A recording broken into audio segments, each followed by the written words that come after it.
Gözlerimi kapattığımda gördüğüm simsiyah dünyayı aslında ben yarattım.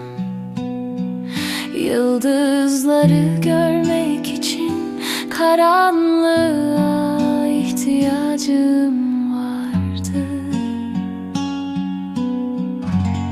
Sonra sen gelip milyonlarca ışıltıyla gökyüzüme doldun.